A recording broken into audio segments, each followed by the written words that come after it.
Vamos conversar com o cientista político e filósofo político, Dr. Átila Amaral. Dr. Átila, a declaração que foi feita pelo ministro Gilmar Mendes em Paris disse que o atual presidente Lula, do PT, é presidente graças à ação do STF. O que isso quer dizer para a sociedade brasileira? O STF é praticamente assumindo a condição de responsável primeiro pela chegada do presidente ao poder?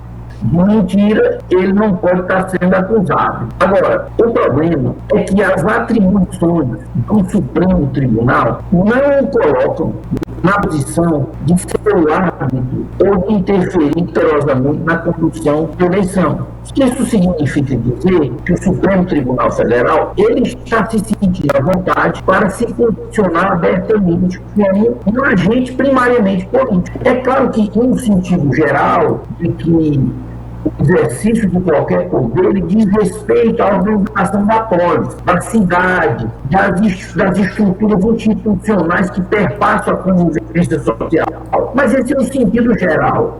Nós estamos dizendo que ele é um agente político num sentido muito mais próximo de ser uma política partidária. E isso é péssimo no país. Mas significa dizer que eles estão falando abertamente que não vão ser cobrados enfaticamente pela mídia sobre isso. Os setores pensantes da sociedade que são contrários ao Supremo não têm tanto espaço social para dar as suas críticas e a sua oposição, que fica dispersa nas redes sociais ou em alguma chance esporádica da grande mídia. Significa dizer o seguinte, que se instaurou uma situação em que o próprio Poder Judiciário, na sua instância máxima, ele se sente à vontade para assumir que teve um papel político significativo e central na última eleição. Do ponto de vista ético e do ponto de vista institucional, isso é péssimo. Mas é um papel que está se assumindo, que ele assumiu abertamente e que precisamos admitir que conta com um apoio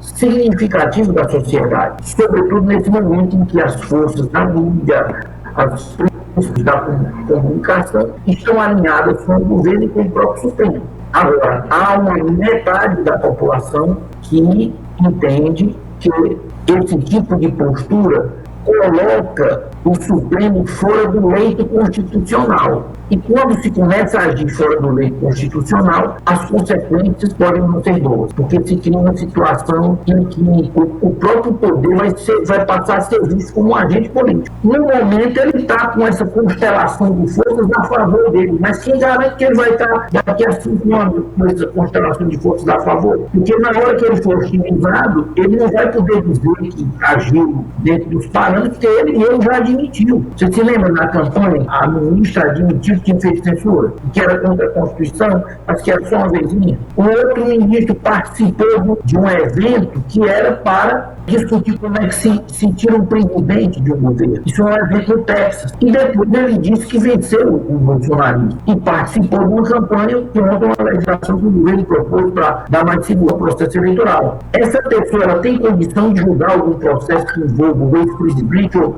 forças ligadas ao atual governo? São coisas que não têm consequências graves do ponto de vista imediato, certo? Mas uma vez que se mude essa constelação de poder, existe uma constelação de poder que inclui naturalmente o poder midiático também, que dá uma naturalidade a tudo isso, certo? Porque passa essas notícias de uma forma tal para a população que ela não percebe o quanto todo o processo está distanciado do leito da Constituição, da normalidade democrática. Aí, quando vem outras propostas mais pesadas, aí fica se questionando que está tendo uma postura autoritária e tal, mas aí você está criando condições para que coisas isso. Em última instância, o que pode e que já vem acontecendo é uma corrosão da respeitabilidade do próprio sistema.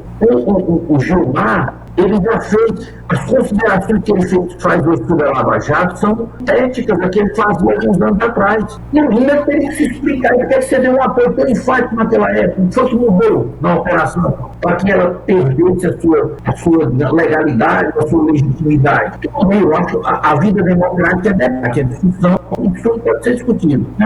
A gente sabe que existe um imperativo do poder, né? É claro que tem uma parcela da população que não percebe claramente, mas também já existe uma parcela bastante expressiva da sociedade que acompanha e que sabe interpretar tudo isso. Não é grave que o ministro diga que o presidente está sentado na cadeira de presidente por decisão do STF? Isso não é uma usurpação da soberania popular, doutor Átila? Nós estamos vivendo um momento em que os poderes, em especial o poder judiciário e o poder legislativo, o poder legislativo toma conta do orçamento.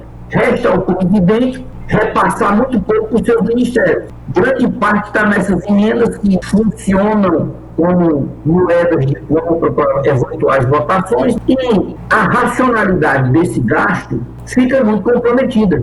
Eu não estou dizendo que essas emendas, nenhuma delas deixe de ter sentido, mas elas não estão dentro de uma lógica mais ampla da organização da estrutura do país.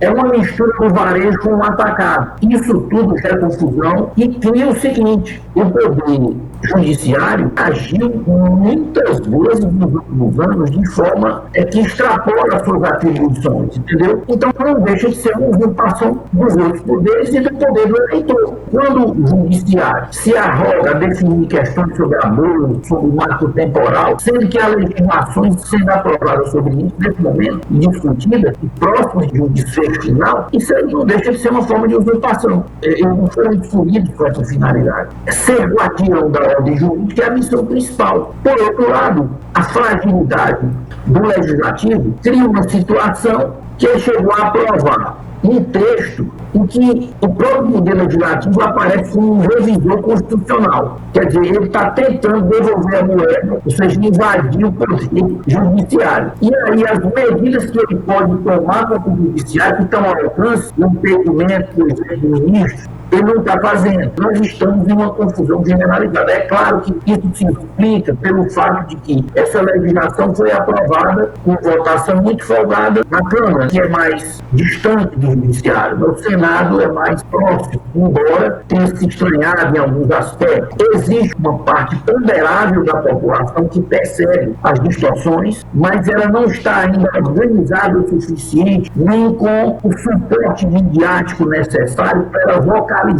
a sua oposição às arbitrariedades, especialmente do Supremo, embora não exclusivamente.